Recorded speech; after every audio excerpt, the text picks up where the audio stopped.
Bom, 22ª aula, e eu estava falando para vocês na introdução sobre culto ou circo.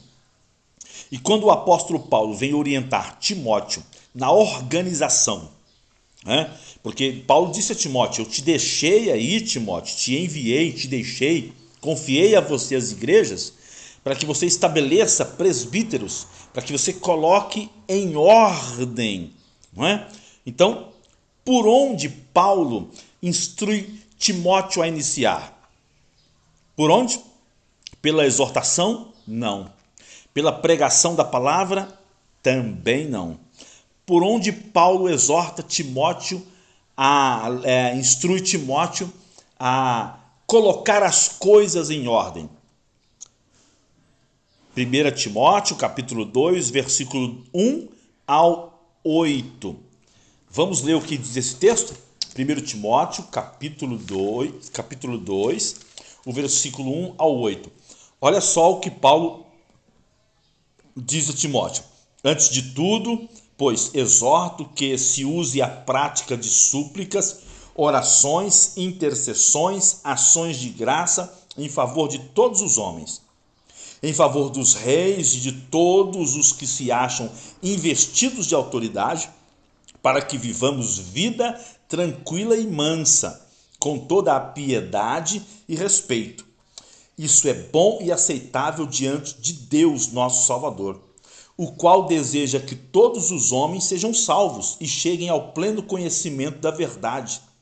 Porquanto há um só Deus, um só mediador entre Deus e os homens, Cristo Jesus, homem, o qual, versículo 6, o qual a si mesmo se deu em resgate de todos, testemunho que se deve prestar em tempos oportunos. Verso 7, para isso fui designado pregador e também fui designado apóstolo. Afirmo a verdade e não minto. Fui designado mestre dos gentios na fé e na verdade. Verso 8. Quero, portanto, que os homens orem em todo lugar, levantando mãos santas, sem ira e sem animosidade. Agora, vejam só. Paulo inicia direcionando Timóteo a colocar a casa em ordem através da oração. Oração. A primazia da oração. Olha o que ele diz. Antes de tudo, capítulo 2, versículo 1.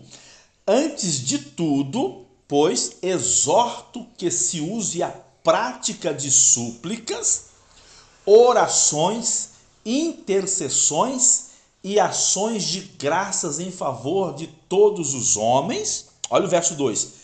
Em favor dos reis de todos os que se acham investidos de autoridade, para que vivamos vida tranquila e mansa, com toda a piedade e respeito. Aí ele diz assim, ó, isso é bom, é aceitável diante de Deus, o nosso Salvador. Então, para organizar a casa, para organizar a igreja, para organizar a liderança, os liderados, bom, se investe primeiramente em oração. Por quê? Porque o texto bíblico diz, pastora, líder, obreiro, que não é por força, nem por violência, mas pelo meu espírito, diz o Senhor. Claro que eu estou usando esse texto agora de uma maneira muito específica, né? Não no contexto em que ele foi escrito, na época, mas é exatamente isso. Porque muitas vezes o pastor, a pastora, o líder de ministério, de departamentos, a liderança na igreja, ele quer organizar a casa, organizar a equipe de trabalho, organizar o ministério, organizar a igreja na força. Embora você saiba o que está errado e o que precisa ser consertado, embora você saiba como fazê-lo, é preciso que isso seja revestido de oração. O que leva o remédio, o que leva o antídoto, o que leva à cura é a corrente sanguínea. E o sangue que leva a cura para os problemas da igreja é a oração. É através da oração que aquele irmão, aquela irmã, aquele liderado, aquela ovelha, ela vai dar ouvidos à instrução. É através da oração que se vencerá os espíritos opositores. É importante, pastor, pastora, que nós venhamos dar conta de que há demônios, há espíritos maus, há potestades, principados nas regiões espirituais, trabalhando para impedir o andamento do ministério, do departamento, o andamento da liderança, da igreja do Senhor. É claro que ele vai usar pessoas. É claro que esses espíritos, esses demônios, esses principados da maldade vão usar pessoas. Mas lembre-se do que Paulo escreve aos irmãos em Éfeso. A nossa luta, ela não é contra a carne, ela não é contra o sangue, mas ela é contra as potestades, os poderes da maldade. Então, imagine comigo que se Timóteo assume a liderança e ele começa a degladiar, a medir forças, força teológica, a medir força espiritual, força intelectual, enfim, ele começa a medir força com os líderes, com os homens, com as mulheres, com as famílias. O que ia acontecer? Timóteo logo seria derrotado completamente, porque claro que a investida do diabo, do espírito de oposição que vem da parte de Satanás, iria capacitar os opositores, os homens, as mulheres opositoras, para poder derrotar Timóteo, que estava sem o revestimento espiritual que é a oração. A força, a eficácia, a sabedoria, o ânimo, ela vem através da oração. O discernimento vem através da oração. Então, se não houver um tempo de oração na presença de Deus, um tempo dedicado, não é aquela oração que você passa o dia todo, meu Deus e aquilo, oh meu Pai, me ajuda nisso, oh Jesus, tem misericórdia. Não é essa oração, é aquela oração que você vai investir, você entra para o seu quarto, vai para o mato, vai para o monte, entra para dentro da igreja, você se separa e você vai levar aquela causa diante do Senhor e você vai apresentar aquilo, e você pode fazer isso de preferência em jejum, não é? Em jejum, porque nós temos vários exemplos na palavra de Deus em que homens e mulheres apresentaram orações com jejuns, não é? Pedindo a Deus soluções sobre aqueles problemas, soluções sobre aquelas desordens que estavam acontecendo em reinos, não é? No mundo espiritual, na vida espiritual de Israel, de Judá, na política de Israel. Então, homens e mulheres apresentaram em oração e jejum para receberem o livramento, para receberem o direcionamento. E por várias vezes, você já leu também, que no momento em que eles apresentaram a oração e o jejum, Deus falou com eles, usou um profeta, a voz do Senhor falou com eles, enfim, Deus usou de várias maneiras para falar com os seus servos que lhes apresentaram o problema através da oração. E aí Deus diz, olha, então você agora vai fazer assim.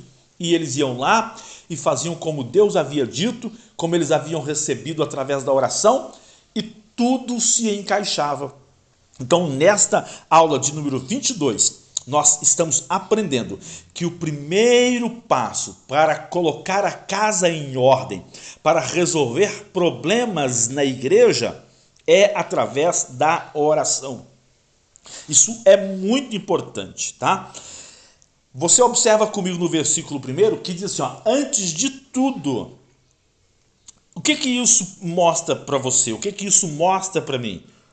Isso indica que a oração, ela é prioridade na igreja, é prioridade no culto. Traz o povo da igreja para a oração, querido pastor. É importante que você invista a sua vida na oração. E depois que você investir 1 hora de oração, você convida a igreja para orar com você por 1 hora. O que acontece é que muitos pastores, eles não oram, mas eles sabem que a oração resolve.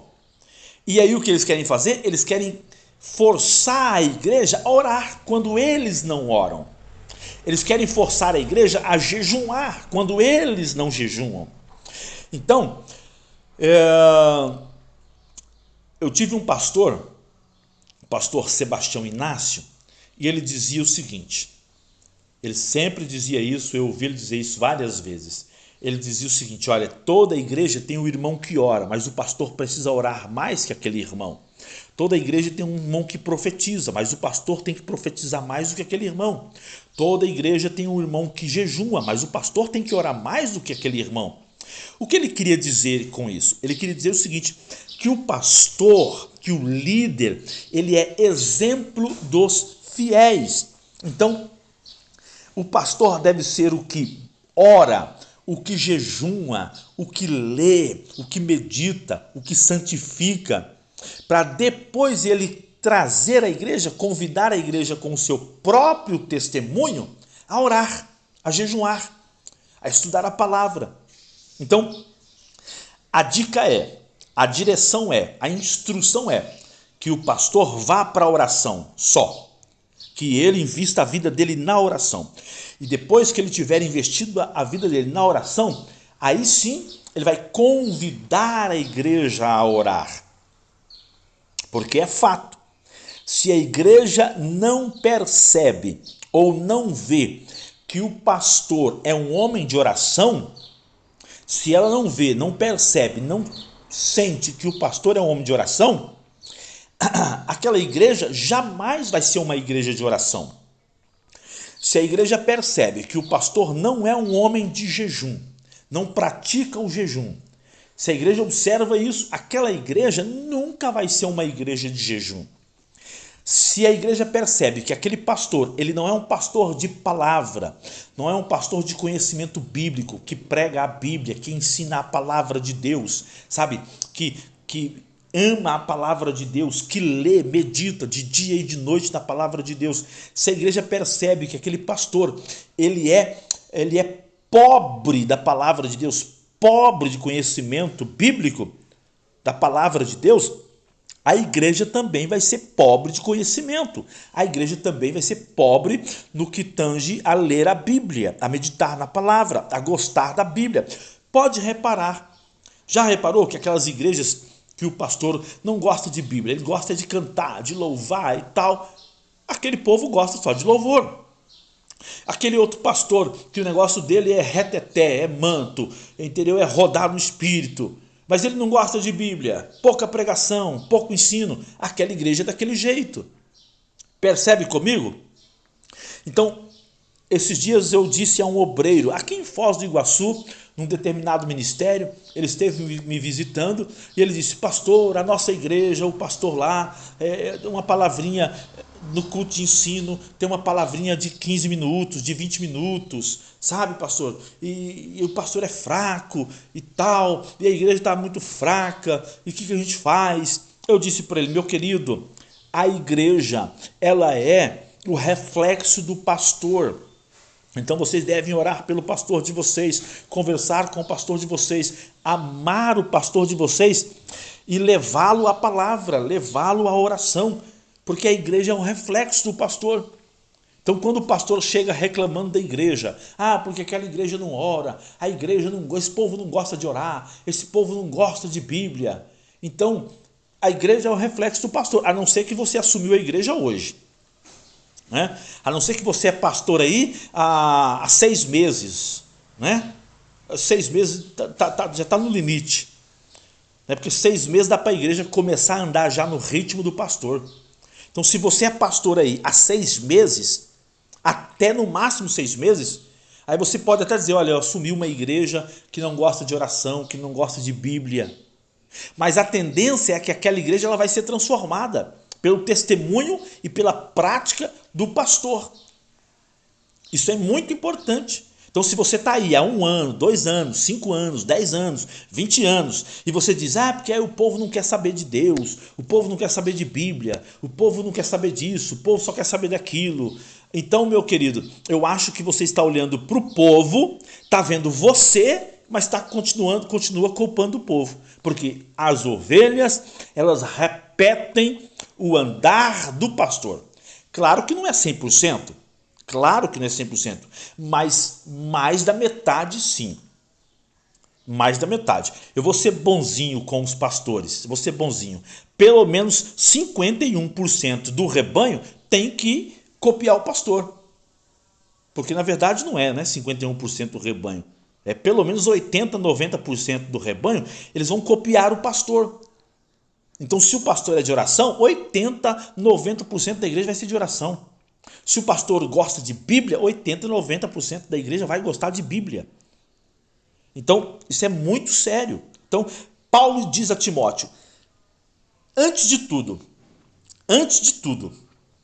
comece a orar, comece a suplicar, invista na intercessão, invista nas ações de graça. É a partir daí, Timóteo, que você vai conseguir ter direção e força, discernimento, sabedoria para conduzir a igreja do Senhor Jesus.